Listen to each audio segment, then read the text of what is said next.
Ahora sí ya empezamos a grabar la clase. Perfecto. Entonces, como les decía, va a estar buena la clase. Vamos a ver ciertas patologías más relacionadas al sistema articular y el sistema articular en sí. En clases anteriores se ha visto sistema óseo, se ha visto sistema muscular en dos partes. No se preocupen que los que no han estado en clases anteriores o los que empiezan en el día de hoy y son nuevos, que dicho sea de paso les doy la bienvenida.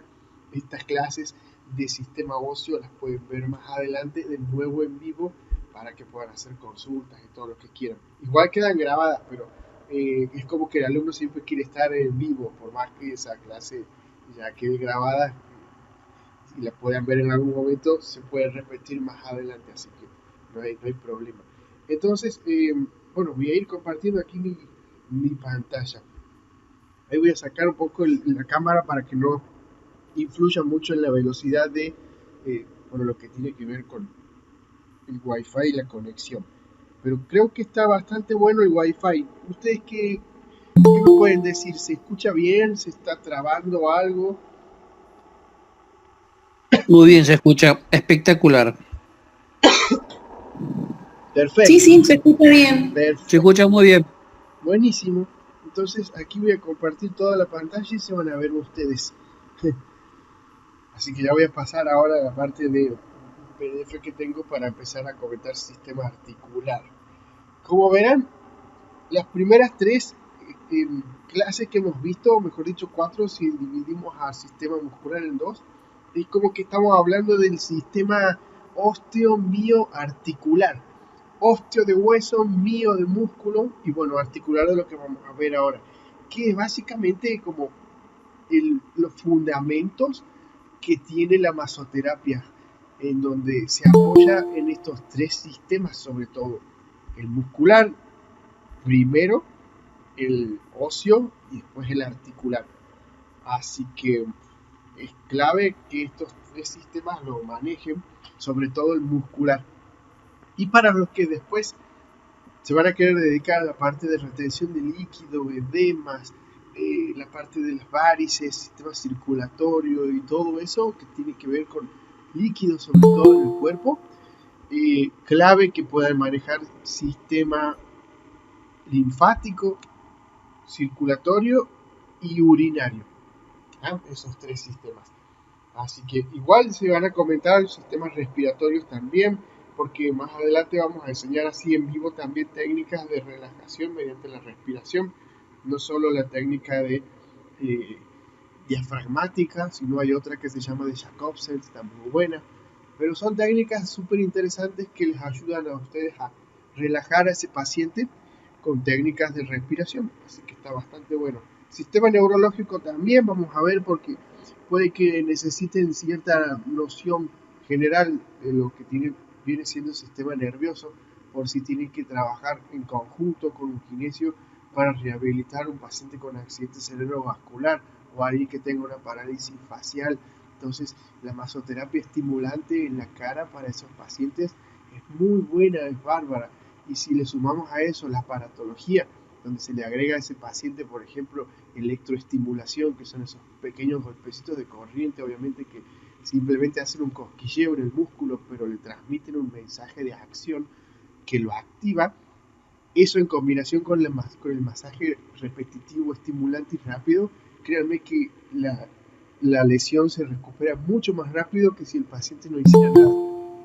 Así que todo eso para tener en cuenta, como verán los sistemas del cuerpo humano, es interesante saberlo.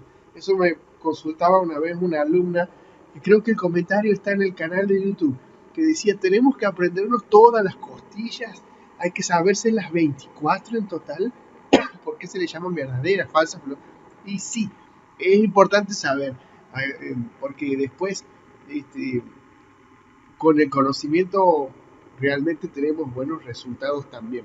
Sobre todo si aplicamos técnicas en pacientes, hay que saberse básicamente todo. Entonces, siempre tranqui, obviamente, pero comentando, bueno, volviendo al tema, vamos a ver en el día de hoy el sistema articular. En particular de este sistema, si vamos a ver componentes, funciones y su relación, para que ustedes vean que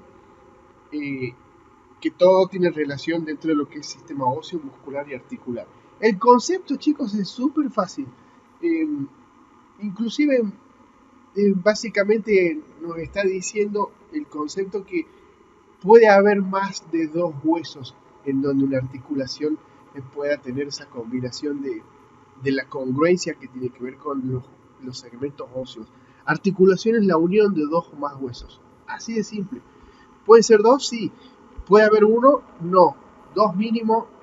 Y en el sistema articular en general del cuerpo humano conocemos ya lo que es la parte del hombro, que ahí el complejo articular del hombro tiene tres huesos, que viene siendo el húmero, viene siendo la escápula y viene siendo también la clavícula. Entonces hay tres huesos y a esa articulación se le llama complejo articular del hombro.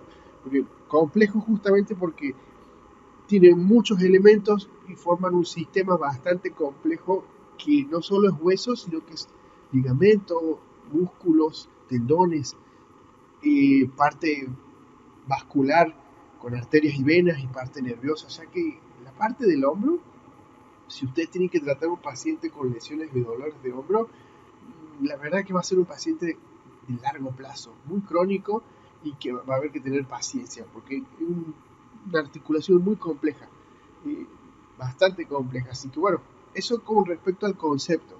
Articulación, unión de dos o más huesos. Esta es la que yo les decía, que tiene que ver con la escápula, ese hueso ahí triangular de la espalda, el húmero. Esa articulación se llama escápulo humeral, porque une escápula por un lado, húmero por otro, y también en la parte de arriba tenemos la clavícula.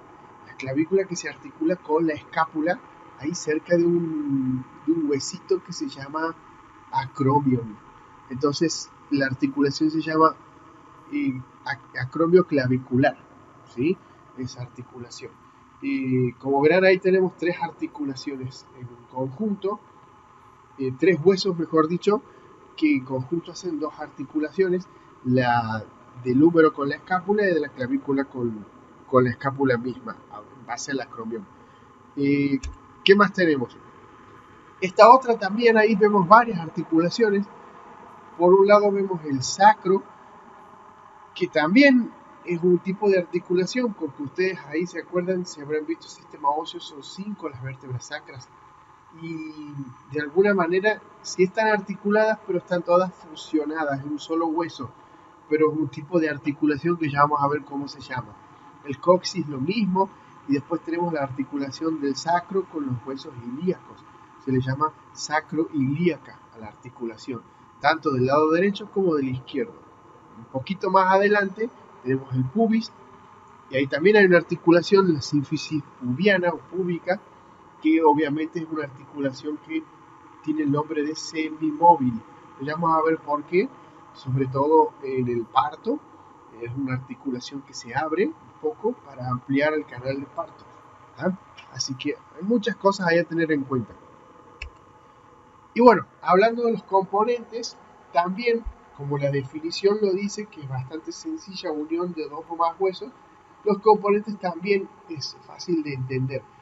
Tenemos 4 en total, siempre en una articulación. Va a haber un hueso, en este caso 2, por ejemplo, como decíamos con respecto a la definición, mínimo 2 huesos tiene que haber. También va a haber tendones, también va a haber ligamentos y también va a haber músculo. Cada uno tiene su función particular. Los huesos van a ser esos sistemas de palanca, que van a hacer que haya movimiento, gracias también a los músculos, que en sus extremos, como hemos visto en el sistema muscular, va a haber tendones, un tendón de origen y un tendón de finalización. Empieza en un hueso y termina en otro, ¿sí? Y hacen el sistema de palancas para la movilización, la parte dinámica. Ese músculo se contrae y moviliza distintos segmentos óseos. También hay ligamentos, que el ligamento de alguna manera va a estabilizar una articulación, que es fundamental. Si tenemos un paciente que se dobla el tobillo, yo digo dobla el tobillo porque es un término muy común del paciente. El paciente sabe decir, tengo una torcedura, me hice una torcedura del tobillo, me doblé el tobillo. Nosotros le decimos a eso una... se me está perdiendo el nombre, un esguince. Un esguince, ese es el nombre técnico. El esguince provoca una distensión, o sea, se estira el ligamento. Cuando ese ligamento se estira, genera obviamente mucho dolor, genera líquido en la zona, se hincha, se pone morado si el esguince es de segundo grado o de tercero, por ejemplo. Pero, ¿qué es lo que se recomienda cuando esos pacientes tienen un esguince de grado 2 o grado 3, que ya es grave? Se les recomienda que haga ejercicio físico que pueda fortalecer los músculos, porque ese ligamento que antes tenía la función de estabilizar esa articulación para que ese tobillo no se doble, ya ha perdido fuerza. Entonces se tiene que estabilizar por medio del fortalecimiento de los músculos. Entonces, junto con los tendones, músculos, huesos, todo esto son componentes que van a hacer que una articulación sea eficiente, digamos, desde el punto de vista del movimiento, que pueda cumplir con todos los grados de movimiento, ¿sí? Cuando alguno de estos elementos empieza a fallar, esa articulación no se flexiona tanto. Si, por ejemplo, hablamos de un codo o de una rodilla, esa articulación duele, puede generar algunos ruiditos, como por ejemplo en las cervicales, cuando movilizamos el cuello. No sé si alguna vez escucha ese ruidito como de arenilla. Ahí también podemos empezar a tocar el tema de la artrosis, que ya lo vamos a ver más adelante. Así que, como verán, 4 componentes. ¿Qué más tenemos? Bueno, ahí estamos mencionando el ejemplo del componente hueso. Aquí tenemos un fémur, parte superior que se articula con hueso coxal, parte inferior que se articula con la tibia, ¿sí? Ahí ya estamos viendo 3 componentes. ¿Quién se anima a decir cuál es esa zona? Pueden activar el audio, porque el chat no lo estoy viendo ahora, pero sí el audio lo pueden activar. ¿Quién se anima a decir qué zona es esa?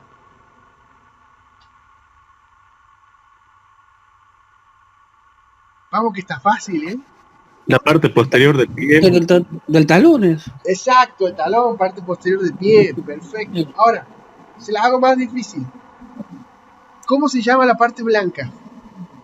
Esos son los tendones. Exacto, el tendón. El tendón de Aquiles. El de Aquiles, el de Brad Pitt, el de la película. Así es, Brad Pitt, justamente. Brad Pitt, tal cual. Bueno, tendón de Aquiles, el que se cortó 3 veces Gago, me parece, el jugador de fútbol de Boca. Sí. Que tengo entendido, sí, se lo cortó las 3 veces jugando contra el mismo equipo, contra River. Yo soy hincha de River, pero no quiero decir nada. Bueno, ¿qué le vamos a hacer?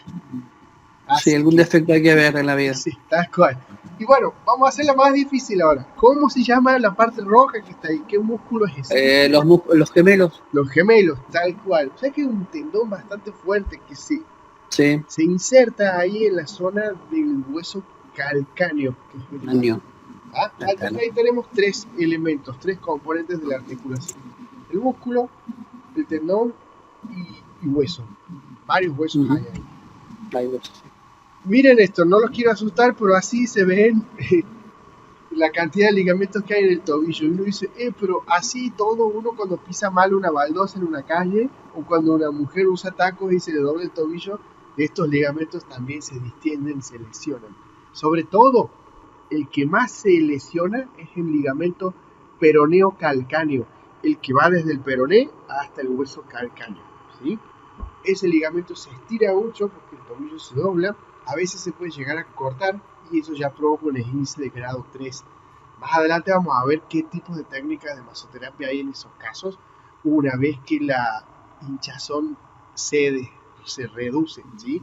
Por eso es que en los esguinces lo que siempre se utiliza es frío en las primeras 48 horas y después calor pasadas las 48 horas, porque el frío hace vasoconstricción, entonces no llega tanto líquido a la zona, evitamos que se hinche y por otro lado genera analgesia, porque de alguna manera anestesia los receptores ahí de dolor.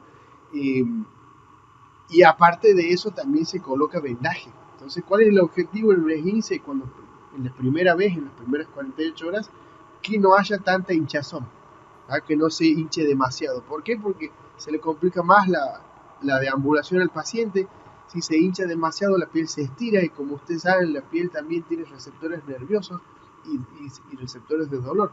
Y si la piel se estira, activa esos receptores y es más dolor todavía. Entonces, el objetivo es evitar que se hinche tanto, ¿sí? Después el calor hace, obviamente, que empieza a relajarse la fibra muscular. Ahí trabajamos con muchas técnicas digitales, sobre todo con los pulgares. Así que está muy bueno trabajar sobre miembro inferior, sobre todo en esos casos. Entonces, ahí estamos viendo el ligamento. ¿Qué función tienen? Estabilidad. Le dan estabilidad a la articulación. Si no fuera por los ligamentos, estaríamos como si fuésemos títeres, marionetas. Ni hablar de la zona del ligamento cruzado en la rodilla, la que nos permite, por ejemplo, si subimos una escalera, que podamos subirla con la rodilla estable, y si no tuviésemos el ligamento cruzado anterior, la rodilla se nos va para adelante. Así que complicado también. Pero bueno, 4 componentes. Y aquí también vemos un poquito más que tiene que ver con una cápsula en todas estas articulaciones entre 2 o más huesos. Aquí vemos el ejemplo de 2 huesos, un hueso superior y otro inferior, y una cápsula. Esa cápsula tiene una membrana sinovial que es la de color rojo, y también eso que está en color celeste que recubre el hueso se llama cartílago. Esos dos tejidos son claves, porque cuando hablemos de artritis y artrosis en un rato, ahí vamos a entender la diferencia. Así que yo lo voy a dejar a eso como en pausa, en paréntesis, para que después veamos artritis y artrosis y por qué esas dos patologías son distintas, y sobre todo a la hora del tratamiento con masoterapia también el abordaje es diferente. Entonces eso lo vamos a dejar en pausa para entender eso de cartílago y membrana sinovial. La cápsula articular también tiene líquido. Entonces, cuando hay una lesión o algún dolor o algo en particular, sobre todo infecciones, el líquido ahí adentro aumenta de volumen y se hincha la articulación. Al paciente le duele cuando la flexiona, por ejemplo. Entonces, hay muchas técnicas para realizar ahí también. Los componentes como el frío y el calor también suman mucho. Es para que lo tengan en cuenta. Y bueno, entonces al principio hemos estado viendo que la articulación era una unión entre 2 o más huesos, que había 4 componentes: hueso, ligamento, tendón y músculo, y hay una clasificación bien sencilla que tiene que ver con la movilidad. Hay articulaciones que no se mueven para nada, que son las fijas, otras que se mueven un poquito, semimóviles, y las que se mueven mucho, móviles, que son cerca de 250. Así que respecto de la articulación fija, también se le dice fibrosa. Son uniones de huesos en los que sí hay tejido fibroso, pero el movimiento es cero en cuanto a grados. No se mueve nada, no se desplazan también. Si quisiéramos medirlos en centímetros o milímetros, no hay nada de movimiento. Fijas, la palabra lo dice. Entonces, un ejemplo, ahí en el cráneo tenemos fijas. También se le llama sindesmosis a ese tipo de articulación. Ahí lo voy a agregar al chat con mayúscula para que no se pierda. Sindesmosis, a ver si lo que... Sindesmosis. Perfecto. Ese nombre es un nombre bien técnico. Sindesmosis. Suturas o sindesmosis se le llama a esta zona, ¿sí? La tenemos al de frontal con los huesos parietales, entre los dos parietales entre sí. Entre parietales con occipital. Suturas, exacto. Son como hay una conexión muy intrínseca ahí, entonces no hay ningún tipo de movimiento, pero en el recién nacido obviamente hay espacios, se llaman fontanelas a eso, y después con el tiempo se van osificando y se van uniendo, ¿sí? Pero para que se entienda, no hay movimiento para nada en ese tipo de articulación. Las flechas indican la dirección hacia donde avanza esa articulación. También tenemos ahí, como el ejemplo que les había comentado, el sacro, ¿sí? Las 4 vértebras del coxis están todas unidas, pero no dejan de ser una articulación en sí, nada más que son fijas. Las 5 del sacro también lo mismo, ¿sí? Se cuentan como 5, por eso van sumadas a los 206 huesos en total. Por más que aquí veamos un solo hueso, se los cuenta por unidad, entonces aquí hay 9 en total. 5 del sacro y 4 del coxis. Entre el sacro y el coxis también es una articulación fija, ¿sí? Entonces, esos también son otros ejemplos. Las semimóviles, sobre todo articulaciones con cartílago entre medio, hay una movilidad, pero poquita movilidad, y dan lugar al crecimiento también, ¿sí? Como por ejemplo... Sí, alguien habló. Las costillas. Claro, tal cual, las costillas. Es fundamental que las costillas, por suerte, sean semimóviles y haya cartílago, porque si fuesen fijas, estaríamos respirando bastante complicados, digamos, porque no se expandería tanto el tórax. Ni hablar si hay que hacerle un paciente RCP o resucitación, porque no se podría hacer compresión en la parte del esternón. Entonces, imaginan, complicado. Bueno, las semimóviles son aquí las de las vértebras, en un ejemplo también, que los movimientos son milimétricos y en grados son muy poquitos, pero si sumamos el conjunto, tiene una movilidad bastante amplia, ¿sí? Así que semimóviles ahí la parte articular, sobre todo lo que es columna. Y las móviles, más de 250. Sin ir más lejos, si hablamos de las manos y los pies, dedos, tenemos muchísimo. Hay mucho líquido sinovial en esa, con los ejemplos que le conté recién, sobre todo para la artritis. Bueno, hay un ejemplo de la móvil. El húmero por un lado, con el cúbito por otro, con una articulación también ahí del radio, que participa para el movimiento de flexión y extensión de codo. Como verán, ahí también tenemos tendón, hay músculo y hay mucho tendón después que va para la zona de la mano. Así que técnicas de masaje para tendones también hay una técnica. Aquí se las voy a anotar por si la quieren buscar en internet después. Cyriax es una técnica de masaje específica para todo lo que son tendinitis. Masaje de Cyriax, muy buena técnica. Vamos a ver si le podemos comentar algún día y ver si se pueden mostrar algunos videos de eso, va a estar bueno. Entonces, móviles, más de 250. Y bueno, aquí vemos las tres clasificaciones. Vemos por un lado las articulaciones fijas, sacrocoxis, semimóviles con las vértebras, semimóvil con la sífisis púbica, móvil entre el fémur con el hueso coxal, semimóvil también entre sacro y hueso ilíaco, que se llama articulación sacroilíaca. Así que como verán ahí en ese ejemplo, tenemos un poco de todo. ¿Qué más tenemos? A ver si... Bien, perfecto. Aquí vamos a pasar ahora para que vayamos entreteniéndonos un poco con respecto a las patologías.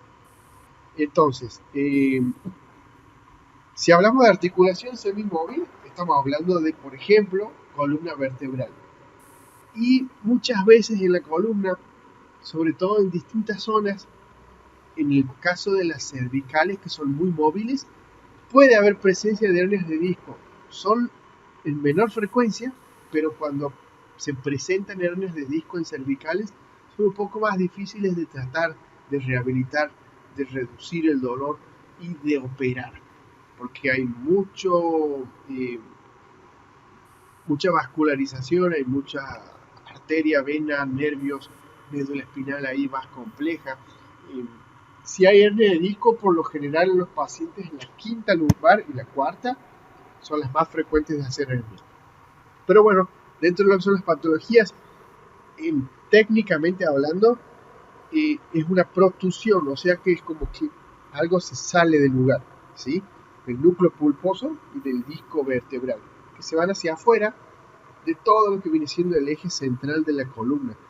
Y esa pequeña saliencia, digamos, comprime un nervio. Ahora lo vamos a ver en una imagen para que se entienda mejor.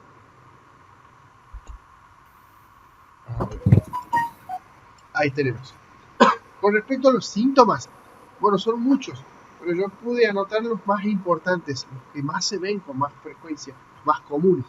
El dolor irradiado es un dolor que persigue de alguna forma la dirección y el recorrido del nervio ciático. Entonces es un dolor que tranquilamente puede llegar a los dedos del pie. ¿sí? La debilidad muscular también es muy marcada, en los calambres también. Las parestesias, que parestesia es un nombre muy médico, pero significa hormigueo, ¿sí? Sensaciones de hormigueo en los pacientes, en la planta del pie, por ejemplo, en los glúteos. Eh, bueno, contracturas musculares también se dan, sobre todo en la zona escapular, si es una hernia de disco cervical. Y también se sabe dar rigidez, ¿sí? Ahí está la imagen de una hernia de disco. Como verán, lo verde, mejor dicho, lo violeta, es el disco vertebral, el anillo fibroso se llama. Y lo que está en color celeste o turquesa es el núcleo pulposo, que es puro líquido, o mejor dicho 80% agua, que termina saliendo hacia afuera, ¿tá? Y comprime un nervio, y ese nervio por lo general después se relaciona con la parte del ciático. Hay dolor de cintura, al paciente le puede doler los glúteos, cuando se sienta también le genera dolor. Eh, bueno, muchísimos síntomas, sobre todo dolor, que es lo más importante. Entonces, con la masoterapia se puede calmar mucho el dolor en estos pacientes. No se corrige la hernia de disco con los masajes, sí con cirugía, sobre todo si es muy avanzada. Pero, bueno, para que tengan una idea, que con la masoterapia se ayuda mucho a los pacientes. ¿Qué más tenemos? Ahí tenemos otra imagen, el disco completamente roto, un nervio comprimido. Así que hernia de disco es súper frecuente, es muy común una hernia de disco hoy en día. Y tienen tratamientos muy buenos. Lo último, obviamente, es el quirófano. Lo que no se quiere es ir a quirófano. Pero si no queda otra, eh, hay que hacerlo, ¿ah? Entonces, aquí lo que quería yo comentar, el tema de la artrosis, como para empezar a ver ya un poquito más en profundidad lo que son las enfermedades reumáticas, que después vamos a verlas mucho, porque sobre todo los que van a atender pacientes de edad avanzada. Yo me acuerdo cuando trabajaba en una zona aquí en Córdoba, de un barrio que se llama Alberdi, y hay familias de ya prácticamente de 80 años, personas, gente de 80, 85. Entonces, con lo que más me encontraba era con artrosis, era muy común. Entonces, la artrosis, artro, que viene de articulación, y osis, que viene de destrucción, degeneración, digamos. Entonces, es un proceso degenerativo crónico, así como lo dice la definición. Y es progresivo porque sí va avanzando.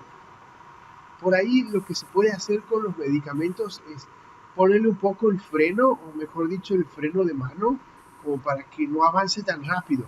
Pero siempre avanza, ¿sí? Afecta al cartílago, en una cápsula, como yo les había mostrado en la imagen, de todas las articulaciones, sobre todo las más comunes, que son la cadera, las rodillas, a nivel del hombro, de las vértebras lumbares y cervicales también. Entonces, es como un desgaste del cartílago, y después, cuando ya el cartílago se desgasta, va para el hueso, y ahí después empieza a dejar expuesto el tejido óseo, el periósteo, y genera más dolor. Así que todo un tema, un círculo vicioso la artrosis. Hay dolor, hay inflamación también, se genera rigidez porque el paciente no quiere mover un brazo o un cuello, por ejemplo, o la cadera, porque si no le duele, y si no lo quiere mover por culpa del dolor, aumenta la rigidez y se hace todo un círculo vicioso. Entonces hay falta de movimiento, empiezan a haber contracturas musculares, todo eso provoca la artrosis. Entonces, con la masoterapia se puede hacer un avance muy grande en cuanto al dolor. Y si uno mejora el dolor, también va a mejorar la falta de movimiento, va a disminuir la rigidez. Y si trabaja las contracturas, va a mejorar la amplitud del cuello, de la cadera, de la rodilla. Se van a mover mucho más que antes. A eso me refiero. Por ejemplo, aquí tenemos un claro ejemplo de lo que es una artrosis en un paciente. Esta mano, ahí lo que estamos viendo, una leve, o mejor dicho, no, está bastante avanzada la degeneración articular, y sobre todo del cartílago. Entonces hay deformidad, ¿sí? Hay deformidad. ¿Qué pasa? Que si nosotros queremos hacer un masaje ahí para reducir eso, le vamos a causar mucho dolor al paciente. generalmente no se les realizan técnicas de masaje a esa zona porque duelen y tampoco porque no vamos a lograr ningún objetivo positivo, salvo el dolor. No vamos a reducir esa deformidad porque eso es ya articular, ¿sí? Entonces, cuando ustedes vean algo así, traten de ver si de la otra mano también tiene lo mismo, porque de ser así, de tener en las dos manos, o sea, una simetría, tanto en mano derecha como izquierda, probablemente no sea una artrosis, sino una artritis. Ahí está una de las diferencias entre una artrosis y una artritis. Cuando hay deformidad, porque las dos patologías deforman. La artrosis deforma articulaciones y la artritis también. Lo que pasa es que la artritis por lo general es simétrica. Si va a deformar las manos o los dedos, lo va a hacer en las dos manos. En cambio, la artrosis muchas veces se relaciona con una sola. Por ejemplo, la artrosis se ve mucho en el hueso, en el pulgar, mejor dicho, en las pacientes que son de ocupación costureras, las modistas que les dicen. Se les empieza a hacer una artrosis y se le deforma. Ojo, los masoterapeutas también, si abusamos por años de técnicas de masaje con puro pulgar, ¿ah? Porque a la larga ese cartílago se empieza a lesionar, puede haber deformidad, capaz que no se note, pero nos va a doler, ¿ah? Entonces también a tener en cuenta eso. ¿Qué más tenemos? Bueno, ahí vemos una imagen. ¿Quién se anima a decir? A ver, sí, estaría bueno esto. A ver, ¿quién se anima? ¿Quién se anima a decir qué zona es esa? Esta es una radiografía. ¿Qué articulación será? Rodilla. Bien, perfecto. ¡Wow! Pero vienen reafilados, están bastante bien. Es la rodilla. Por arriba el fémur, por abajo la tibia. Y ese finito que está ahí como escondido, el peroné. ¿Tá? Como verán, un espacio conservado, se le dice en radiología. Y después ya tenemos el desgaste que provoca ahí una disminución de la luz articular. O sea que hay una artrosis ahí. Muchas veces esto se ve agravado por el peso del paciente. Entonces, cuando a los pacientes hay que hacerle una operación de rodilla para mejorar esa artrosis y que vuelva a la normalidad, primero se le pide que disminuya de peso, haga un plan dietario. Y como verán, muchas patologías son interdisciplinarias, así que ahí participará el nutricionista, el kinesiólogo va a hacer toda la parte de rehabilitación para mejorar la amplitud articular. El médico seguramente, obviamente va a tener que hacer la parte quirúrgica. El masoterapeuta va a trabajar con músculos alrededor, ahí los periféricos, cuádriceps, isquiotibiales, sobre todo la parte de la pantorrilla, los músculos tibiales, también los peroneos. Trabajar también con técnicas transversales para lo que son los tendones en esa zona. O sea que hay mucho trabajo en este tipo de pacientes. La verdad que son súper crónicos, pero se ven los resultados en corto plazo, digamos. Y ahí vemos también la misma articulación. Recién la vimos en placa radiográfica, aquí la vemos en una ilustración, en un dibujo. Vemos el cartílago y el hueso expuesto, ya cuando se empieza a castigar toda la zona del cartílago. También vemos esos dos ligamentos ahí, cruzado posterior, cruzado anterior. Se ven los meniscos. Sigue siendo la rodilla ahí, así que muy común una artrosis en esos casos. Duele obviamente al paciente cuando no solo la mueve, sino cuando pisa. Y bueno, ahí también vemos una columna vertebral. En este caso son las lumbares, las 5 lumbares, ¿no?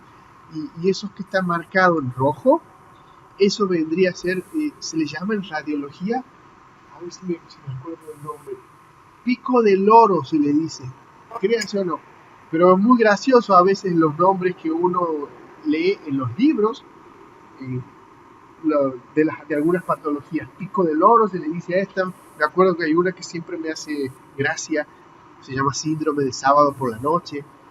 Que quiera lo busca por internet después para ver de qué se trata. Síndrome de sábado por la noche, está muy gracioso.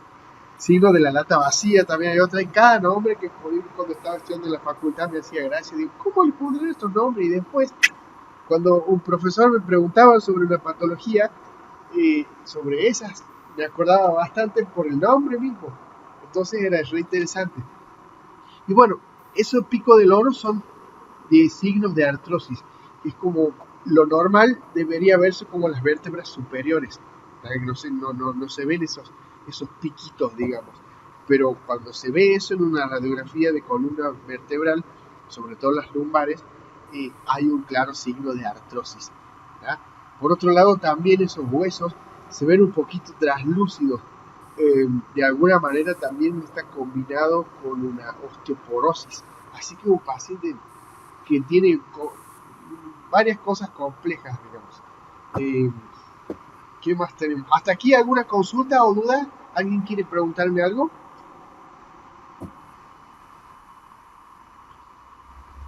No, todo bien. Bien, perfecto. Ok, entonces ahí seguimos. Artrosis. Y bueno, No, yo quería preguntarle, sí, diga.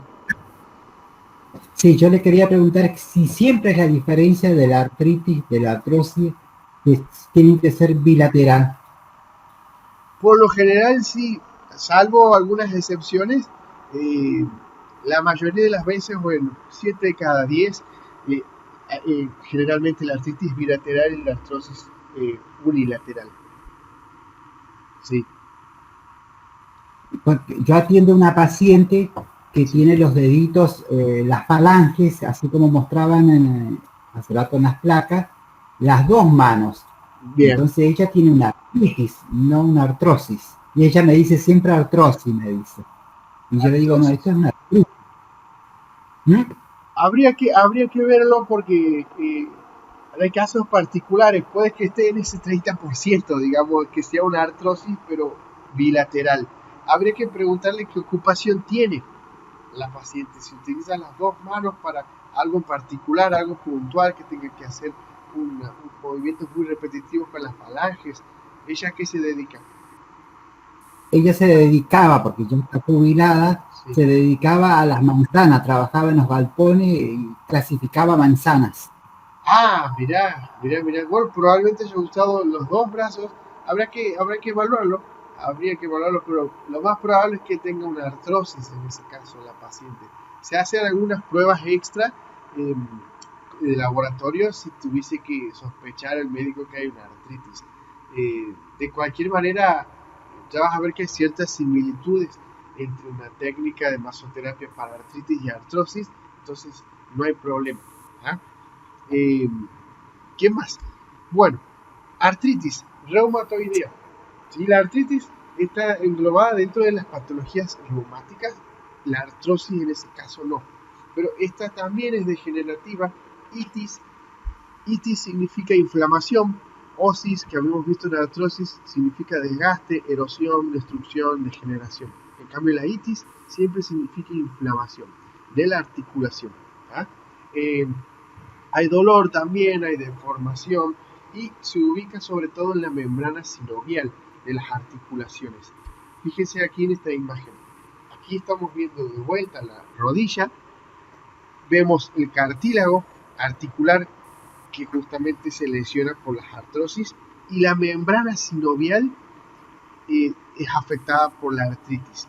Y también en la artritis hace que el líquido sinovial aumente de volumen. Entonces una articulación que se hincha bastante, sobre todo bilateral. Eh, Estos pacientes también tienen periodos de crisis. Hay años que están muy bien, otros años que están para atrás, pero muy mal, con mucha inflamación, con mucho dolor. Entonces es típico de los pacientes con artritis, que incluso muchos de ellos también traen aparejadas otras lesiones, por ejemplo de la piel, como la psoriasis, ¿ah? Artritis psoriásica se le dice, cuando hay una combinación de artritis con lesiones de la piel, como la psoriasis. Entonces, ya es un cuadro bastante complicado, digamos.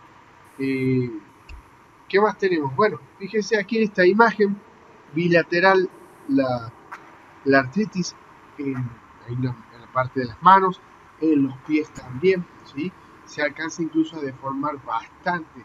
Sobre todo la deformidad es mucho más grave y se nota mucho más en las artritis que en las artrosis, ¿sí? Así que eso también para tenerlo en cuenta. Miren este caso. ¿tá? O sea, la deformidad es bastante importante. Tiene ciertos nódulos también ahí importantes, gangliones que se le llaman a esa parte que tienen ustedes ahí que están viendo en la muñeca. Así que tienen complicados, digamos, el cuadro de estos pacientes. Generalmente se, se trabaja más las articulaciones periféricas que enfocarse sí o sí en las manos, porque cuando se quiere movilizar esos dedos para mejorar la rigidez, el dolor en el paciente es terrible. Entonces, muchas veces no se consiguen grandes resultados en esos casos. A veces la masoterapia sirve sobre todo para calmar un poco el dolor, pero es un simple roce superficial que se realiza sobre las manos, con muy poca movilidad de los dedos, apenas nada más. Eso se puede realizar en este tipo de pacientes. Masaje superficial en la zona. A veces sí con un poco de pulgares, técnicas dígito-digitales para la parte de la palma de las manos, eh, pero más que eso no se puede realizar, digamos. Como yo les decía, tanto artritis como artrosis son no solo degenerativas, sino progresivas. Así que van a aumentar igual, por más que nosotros le hagamos una técnica espectacular en masajes. Hay que resignarse en algunos casos con esos pacientes. No queda otra, chicos, en esos casos así, mejorarle la calidad de vida nada más, tratar de hacer que ese dolor sea el mínimo posible con técnicas de masaje relajante, si se puede superficiales. Así que eso les quería comentar respecto a estas patologías. Son un poco tiranas. Eh, no hay otra. ¿Tá? Para que ustedes lo tengan en cuenta, por las dudas, no bajen los brazos, no crean que están haciendo técnicas malas, por más que el paciente venga y venga y venga y diga que le duele, es porque la patología es así, es caprichosa. ¿Tá? Por las dudas se los comento, para que ustedes no se nos vengan abajo, por si creen que están haciendo alguna técnica mala. Es la patología. ¿Qué más tenemos? Y bueno, comentarles que me habían dicho algunos alumnos de, profe, ¿cómo hago? Traté de preparar un plan de trabajo muy sencillo para estos pacientes de la primera vez. Un paciente nuevo que haya visto por una red social, les llama por teléfono, saca turno y lo tienen en su consulta o van para la casa. ¿Tá? ¿Qué se hace primero con ese paciente? Vamos a ponerle un nombre al paciente, Juan Pérez, la típica. Este Juan Pérez, lo primero que ustedes tienen que determinar, por supuesto, es el motivo de consulta. O sea, ¿para qué viene a la sesión de masoterapia? ¿Para qué los ha llamado? En general, el dolor es lo más frecuente, el estrés también, creo que incluso ahora al revés, sobre todo en Argentina por la inflación y el dólar, y las contracturas. ¿Tá? En otros casos, por ejemplo, si ustedes están trabajando en hoteles o, bueno, nosotros tenemos alumnos también de México, los que trabajan en las playas, bueno, en general esos pacientes solo para desenchufarse un poco como un servicio más para relajarse, pero que no tienen dolor, no tienen contracturas ni nada por el estilo, simplemente un servicio que presta el hotel a los turistas. ¿Ah? Pero después en general, dolor, estrés y contracturas es lo más común, pero siempre tienen que saber ustedes para qué el paciente los está llamando, qué necesitan de ustedes, porque puede ser un paciente que tenga retención de líquido y necesita reducir ese líquido y por lo tanto ustedes tienen que saber si ese edema, esa hinchazón que tienen en una pierna es de origen linfático para que hagan drenaje, es de origen urinario para que hagan un masaje deflectivo, ya vamos a ver después más adelante para qué sirve esa técnica, o es de origen circulatorio, ¿ah? Para que hagan otro tipo de técnica distinta. Entonces, en base a lo que el paciente tiene, ustedes van a determinar el tipo de técnica que le van a hacer. Por eso que al principio de la primera sesión es determinar más o menos el motivo de consulta, saber qué quiere el paciente y para la segunda sesión ya preparan un plan de trabajo completo. ¿Ah? No se preocupe si no le pueden dar una respuesta al principio, simplemente una sesión para ver cómo está la cosa. ¿Qué más tenemos? En general, como paso 2, yo sé utilizar, si es que el paciente viene con dolor, que es el motivo de consulta, utilizo la escala de dolor. Es bien sencilla, esta que está aquí ustedes la pueden imprimir y ponerla pegada en alguna pared ahí o marcarla para que el paciente le muestren y le digan, bueno, escala de dolor, el dolor en el cuello que usted tiene, Juan Pérez, del 0 al 10, ¿Cuánto le duele? Y le pueden mostrar este dibujo como para que el paciente tenga una idea general, una gráfica. Es decir, no, mira, la verdad que me duele muchísimo. Podría estar entre un 8 y un 9. ¿Sí? Listo. Entonces ustedes después ya empiezan a evaluar si ese cuello, dependiendo de la edad del paciente, dependiendo de la ocupación que tiene, el tipo de dolor, si se ha hecho alguna radiografía, o capaz que ya viene con un diagnóstico y dice, mira, yo tengo una artrosis en el cuello, entonces vengo a hacerme masaje porque quiero disminuir el dolor. Listo. Para la segunda sesión ustedes ya le explican, Juan Pérez, debido a tu caso, lo que vamos a hacer es hacer técnica de masaje relajante, descontracturante. Vamos a empezar a trabajar las contracturas para mejorar la movilidad y vamos a tratar de que en las 8 o 9 sesiones que podamos hacer, vamos a tratar de disminuir el dolor de 8 a 6 por cada sesión que se realice. O si no, el objetivo final va a ser que el dolor llegue a estar entre el 2 y el 3, por ejemplo. Muchas veces yo trato de ser así un poco pesimista y no decirles vamos a llegar del 8 al 0, porque con casos así de dolor y sobre todo artrosis, es como que prometerle que no le vamos a hacer doler es bastante complicado. ¿Sí? No creo que lleguemos a ese estadio. Entonces yo prefiero decirle sí, vamos a tratar de hacerlo a 0, pero no te prometo nada. Eso también hay que decirlo, porque si no el paciente hace falsas expectativas. Yo se lo digo por experiencia, porque muchos me han reclamado después. Entonces digo, bueno, ya siendo más grande y tratando más pacientes, me he empezado a dar cuenta que era mejor no prometerles el oro y el moro, como se dice. O como en algunos países, me acuerdo en Chile, no sé si tengo algún alumno chileno ahora, Piñera prometía también, igual que Macri, me acuerdo, pobreza cero. Decía que se puso la vara alta. Entonces, en salud también más o menos pasa lo mismo. No nos pongamos la vara alta porque es complicado al principio. Mejor ir paso a paso. Eso es lo mejor. Paso a paso. Y como sugerencia, está bueno que ustedes puedan establecer un plan de trabajo y saber que el paciente tiene que entender que 3 sesiones son como mínimo. Con una sesión no van a hacer nada. Mínimo 3 y de ahí se empieza a ver sesión por sesión. Para que ustedes vayan viendo cómo va reduciéndose el dolor, si es que eso tiene el paciente, utilizando la escala de dolor también. Eso es clave.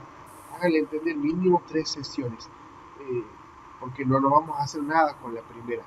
Prácticamente nada. Entonces, el paso 3 es elaborar la ficha clínica.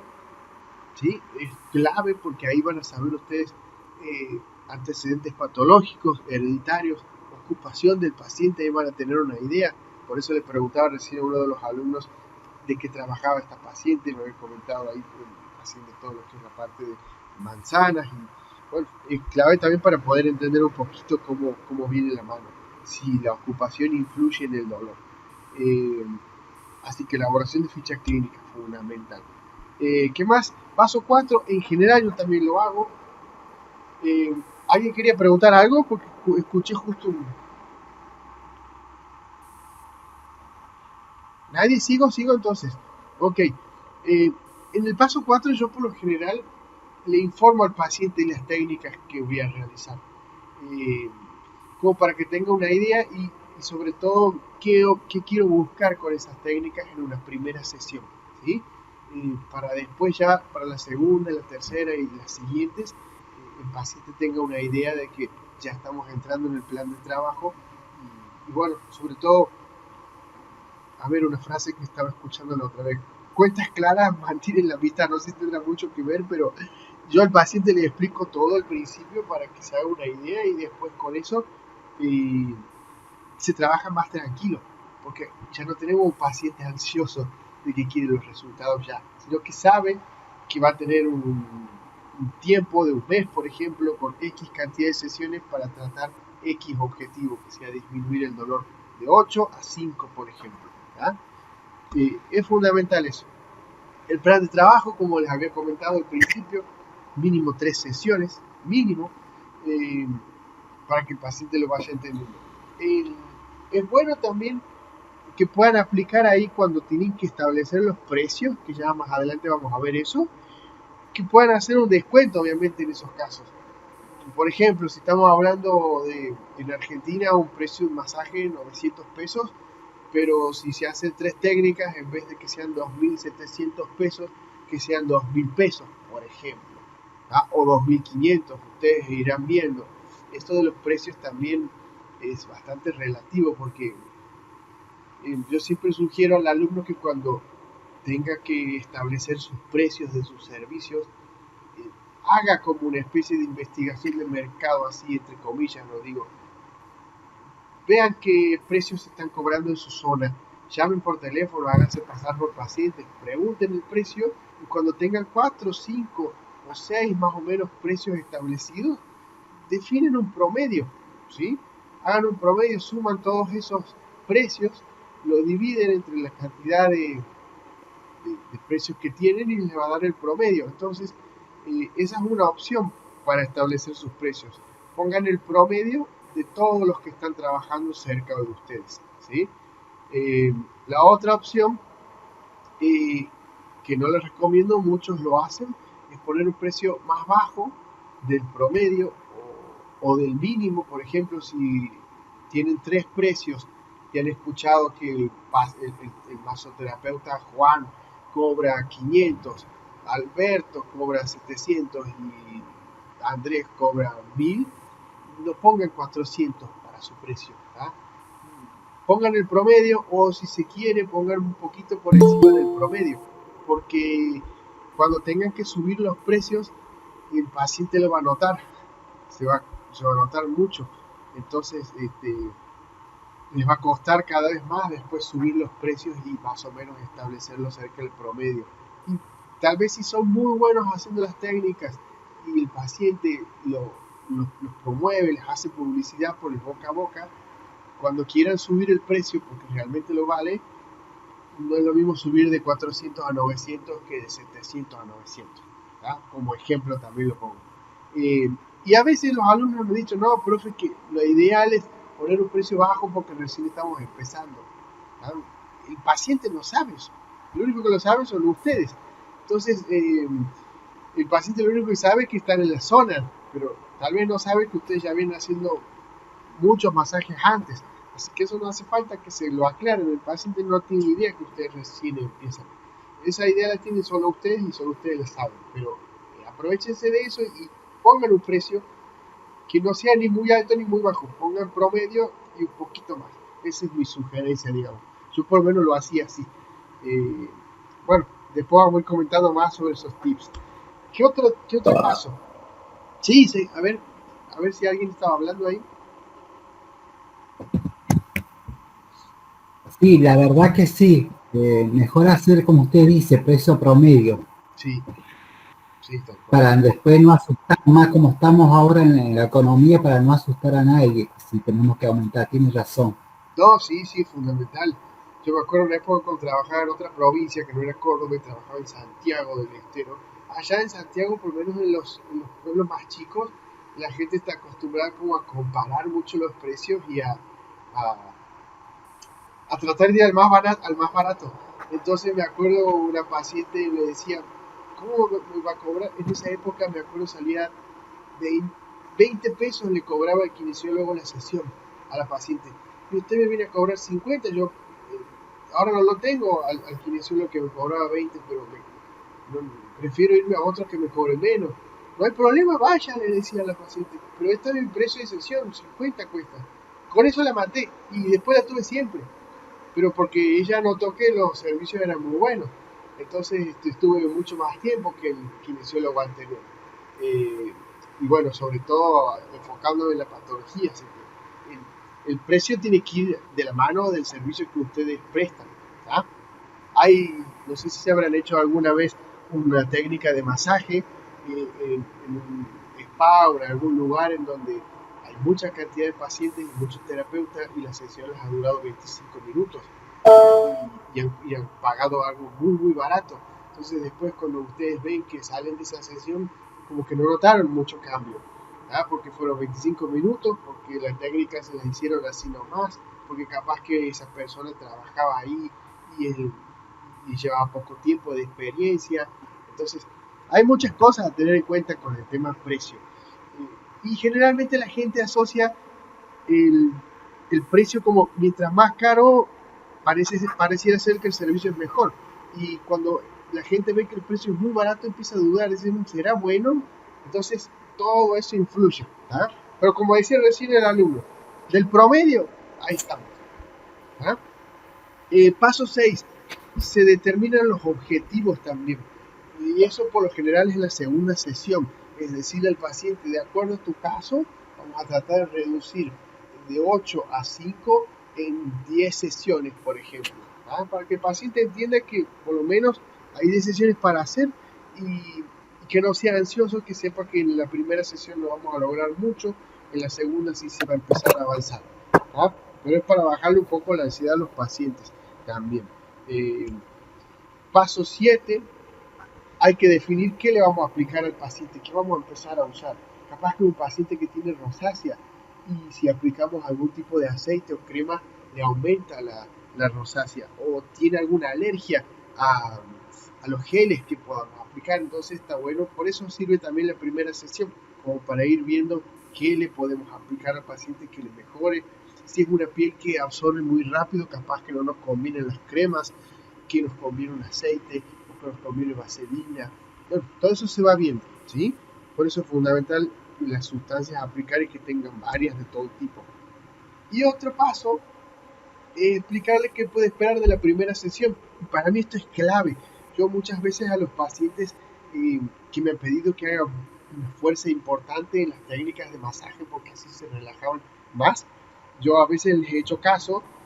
No siempre se me ha ido la mano, pero no le he explicado que probablemente al otro día le duele todo el cuerpo, como cuando uno va al gimnasio por primera vez, o por ejemplo cuando va al gimnasio después de 2 o 3 años, que no nos podemos ni bañar porque no podemos agarrar el jabón y lavarnos la espalda, que nos duele todo. Bueno, así en una primera sesión en un paciente que nunca se ha hecho sesiones de masaje y le aplicamos unas buenas técnicas de amasamiento bien con presión, probablemente a la noche o al otro día le duela un poco la espalda.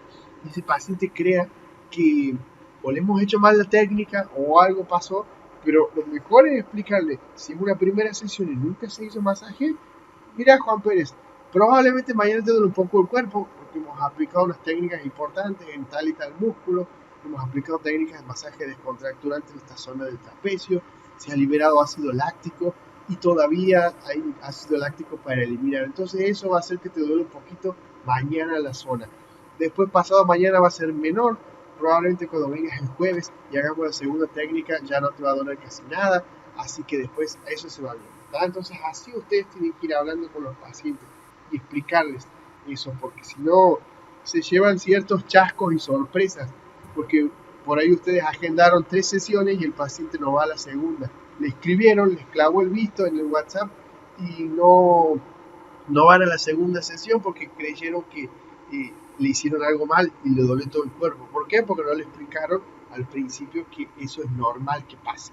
Perfectamente normal porque se manipula mucho tejido muscular, se libera ácido láctico, se trabaja en contracturas y al otro día duele. A la salida del cónsul no duele, pero después sí, un par de horas o al otro día. Así que eso también para comentar, chicos. ¿Alguien que quiera agregar algo de todo lo que hemos venido hablando? Porque ya vamos a ir cerrando. Sí, tienes razón, porque yo una vuelta me fui a hacer masaje de un brazo y en el momento no me dolió, pero en la noche yo sentí un dolor y que le dije a la chica cuando fui que me dolía el brazo después. Claro, es normal, eso es perfectamente normal, sí, sabe doler. Es bueno explicarlo, a mí me ha costado varios años entender un poco eso y me ha servido mucho dialogar y hablar con el paciente, cosas así, claro, por eso me lo ha dado la experiencia nada más. Al principio es normal que cometamos esos errores, pero está bueno ser claro al principio, porque es un paciente que los entiende y sobre todo después les hace esa publicidad boca a boca, que es lo más importante, digamos. Así que trabajando de esa forma ustedes nunca van a tener ningún problema, porque van a ser claros con todo, con los objetivos, con lo que se puede esperar, con lo que no, que van a saber prometer hasta cierto punto, sin exagerar algún tratamiento y un resultado en particular. Así que trabajando de esa forma van a andar re bien. Esa es la clave, digamos. Así que, bueno, Está buena la clase, me gustó sobre todo estas últimas Profe, le partes. hago una pregunta. Sí, decime. ¿Qué tiempo lleva una sesión, por ejemplo? Depende de la zona, tratar si es una zona solamente de la espalda. En general, distintos países manejan a veces tiempos distintos, ¿no? Pero más o menos 45 minutos para la espalda solamente. 30 minutos si es un spa o un hotel en donde manejan tiempos rápidos, pero si es espalda de 30 a 45 minutos, si todo el cuerpo, incluyendo cara, mano, pie, 1 hora 20, 2 horas en algunos casos. Ah, bien, muchas gracias. No, de nada. ¿Alguien con alguna pregunta más? No, de mi parte no, profe. Perfecto, Román, buenísimo. Bueno, Profe, sí, Alberto. profe, Guido. Guido, sí, ¿cómo? Profe, disculpe, si tiene esta pregunta es más que nada de la paz administrativa, digamos. Si bien es cierto, A ver, se cortó ahí. acá en la provincia de Jujuy estamos en receso escolar. Sí. Entonces,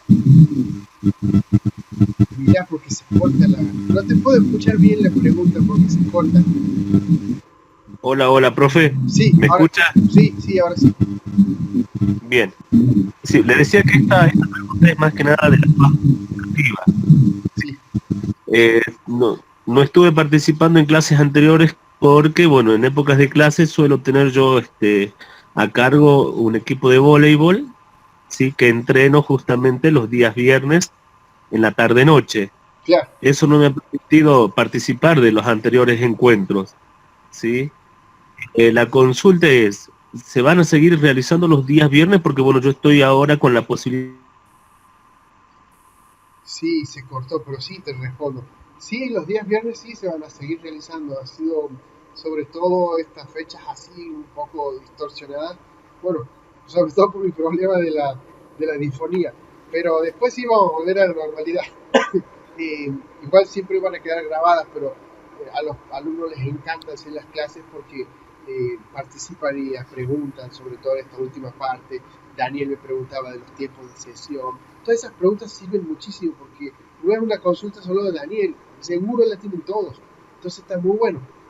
Sí vamos a tener los viernes de vuelta, así que no hay problema. Tal vez agreguemos unas cuantas más en la semana, porque se ve que le sacamos el jugo bastante, tanto los alumnos como el profe, como yo, así que está bueno. ¿Ah? Sí, lo de los martes también está bueno, es cierto. Así que buen número hemos tenido en el día de hoy. Genial, genial chicos.